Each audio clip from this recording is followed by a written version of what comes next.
Hi guys, आज हम class 12 के विस्तार English text book chapter number 3 journey to the end of the earth के तमाम इम्पोर्टेंट क्वेश्चन आंसर को हल करेंगे, जिसके राइटर हैं तोशानी दोशी। तो चलिए शुरू करते हैं। लेसन नंबर 3 की बात करें तो लेसन नंबर 3 है journey to the end of the earth. Short answer type question number 1 है what was the first emotion of the narrator on facing Antarctica. Antarctica को देखने पर कथाकार की पहली भावना क्या थी? आंसर है the first emotion of the narrator was that of relief. She felt relieve to set foot on the Antarctica continent after over 100 hours of journey. Its vastness and immense white landscape and its endless blue horizon dazzled her eyes. Its isolation from the rest of the world created a sense of wonder and mastery. कथाकार की पहली भावना राहत की थी। 100 घंटे से अधिक समय की यात्रा के बाद अंटार्कटिका महाद्वीप पर कदम रखने के बाद उन्होंने राहत महसूस की। इसकी विशालता और विशाल सफ़ेद परिदृश्य और इसके अंतहीन नीले क्षितिज ने उनकी आंखों को चकाचौंध कर दिया। बाकी दुनिया से इसका अलगाव आश्चर्य और रहस्य की भावना पैदा करता है। क्वेश्चन नंबर 2 है what are the indication for the future of humankind. मानव जाति की भविष्य के लिए क्या संकेत है?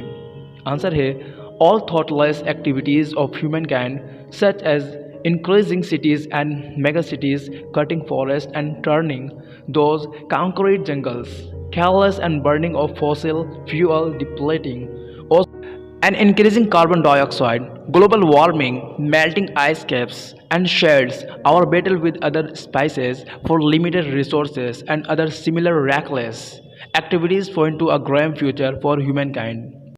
मानव जाति की सभी विचारहीन गतिविधियाँ जैसे कि शहरों और महानगरों को बढ़ाना, जंगलों को काटना और उन्हें कंक्रीट के जंगलों में परिवर्तित करना, जीवाश्मों को लापरवाही से जलाना, ओजोन का क्षरण और कार्बन डाइऑक्साइड का बढ़ना, ग्लोबल वार्मिंग, बर्फ़ की परत और चट्टानों का पिघलना, अन्य प्रजातियों के साथ हमारे सीमित संसाधनों के लिए लड़ाई और इसी तरह के अन्य लापरवाह गतिविधियां मानव जाति के लिए एक गंभीर भविष्य की ओर इशारा करती है। क्वेश्चन नंबर 3 है what unique opportunities does Antarctica environment provide to the scientist. Antarctica पर्यावरण वैज्ञानिकों को कौन से अनूठे अवसर प्रदान करता है? आंसर है as the ice in Antarctica holds 500,000 year old carbon record in its layers. The scientists can study Earth's past, present, and future by studying its simple ecosystem and lack of biodiversity. They can study the microscopic phytoplankton and the changes in the environment. क्योंकि Antarctica की बर्फ अपनी परतों में आधा million साल पुराना carbon record रखती है, वैज्ञानिक पृथ्वी के अतीत, वर्तमान और भविष्य का अध्ययन, इसके सरल पारिस्थितिकी तंत्र और जैव विविधता की कमी का अध्ययन कर सकते हैं। वे सूक्ष्म फाइटोप्लांक्टन और पर्यावरण में होने वाले परिवर्तनों का अध्ययन कर सकते हैं। लॉन्ग आंसर टाइप क्वेश्चन की बात करें, क्वेश्चन नंबर 1 है the world geological history is trapped in Antarctica, how is the study of this region useful to us. विश्व का भूवैज्ञानिक इतिहास अंटार्कटिका में छिपा है, इस प्रदेश का अध्ययन किस प्रकार सहायक है? Antarctica holds 500,000 year old carbon track records in its layers of ice. It gives us an understanding of evolution, extinction, ozone and carbon.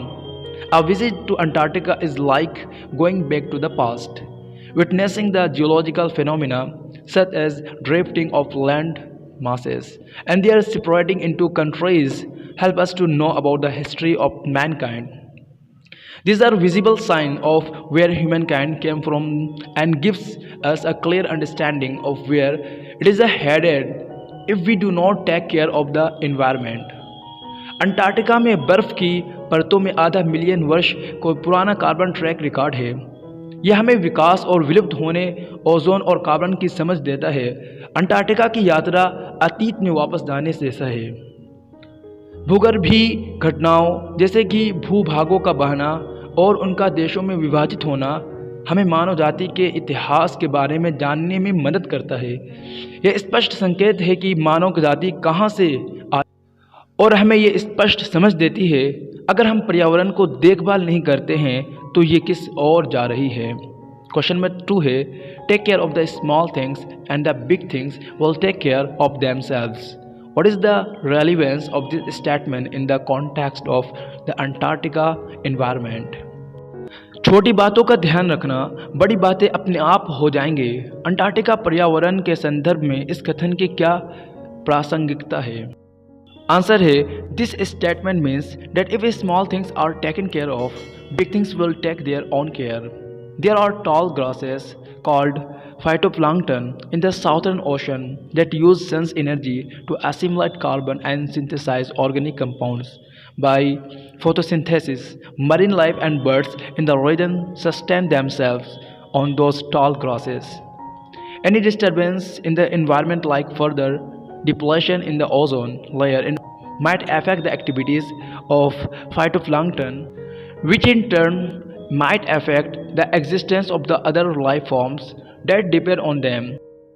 Small things like phytoplankton are important in the food chain. इस कथन का अर्थ है कि यदि छोटी बातों का ध्यान रखा जाए तो बड़ी बातें अपना ध्यान स्वयं रख लेंगी। दक्षिणी महासागरों में लंबी घासें, जिन्हें फाइटोप्लैंक्टन कहा जाता है, जो सूर्य की ऊर्जा का उपयोग कार्बन को आत्मसात कर और प्रकाश संश्लेषण द्वारा कार्बनिक यौगिकों को संश्लेषित करने के लिए करती है। क्षेत्र में समुद्री जीवन और पक्षी उन लंबी घासों पर अपना भरण पोषण करते हैं। अंटार्कटिका में पर्यावरण में कोई भी गड़बड़ी, जैसे ओजोन परत में और घटाव फाइटोप्लैंक्टन की गतिविधियों को प्रभावित कर सकती है, जो बदले में उन पर निर्भर अन्य जीवन रूपों में अस्तित्व को प्रभावित कर सकती है। फाइटोप्लैंक्टन जैसी छोटी चीज़ें खाद्य श्रृंखला में महत्वपूर्ण है। क्वेश्चन नंबर 3 है why is Antarctica the place to go to understand the earth present, past and future. पृथ्वी के वर्तमान, भूतकाल और भविष्य को समझने के लिए अंटार्कटिका जाने लायक स्थान क्यों है? आंसर है Antarctica is the only pristine place in the world which has never sustained a human population. Antarctica gives us an idea how the earth would have been like million years ago and how it got divided into various earth masses. The melting and colliding ice masses also gives us an insight into how our future is going to be. If we continue with interference in the working of the nature, we can study climatic change caused by global warming and depletion of ozone layer here. Moreover, Antarctica holds into the depths of its ice 500,000-year-old carbon records, which are helpful in understanding the past, present, and future of the Earth. Therefore, Antarctica is the place which reveals our past, shows us the present, and visualizes our future. Antarctica दुनिया का एकमात्र मौलिक स्थान है जहाँ कभी भी मानव आबादी नहीं रही। अंटार्कटिका हमें एक विचार देता है कि लाखों वर्ष पहले पृथ्वी कैसी रही हो और ये विभिन्न भूखंडों में कैसे विभाजित हो गई। पिघलती और टकराती हुई बर्फ हमें इस बात की जानकारी भी देती है कि हमारा भविष्य कैसा होने वाला है। यदि हम प्रकृति के कामकाज में हस्तक्षेप जारी रखते हैं, हम यहाँ ग्लोबल वार्मिंग और ओजोन परत के क्षरण के कारण होने वाले जलवायु परिवर्तन का अध्ययन कर सकते हैं। इसके अलावा अंटार्कटिका अपने बर्फ़ की गहराई में आधा मिलियन साल पुराने कार्बन रिकॉर्ड रखता है, जो पृथ्वी के अतीत, वर्तमान और भविष्य को समझने में सहायक है। इसलिए अंटार्कटिका वो स्थान है जो हमारे अतीत को प्रकट करता है, हमें वर्तमान दिखाता है और हमारे भविष्य की कल्पना करता है। अगर आप इस तरह के वीडियो मज़ीद चाहते हैं तो कमेंट करके ज़रूर बताएं। Thank you so much for watching this video guys. See you in next video lecture. Take care.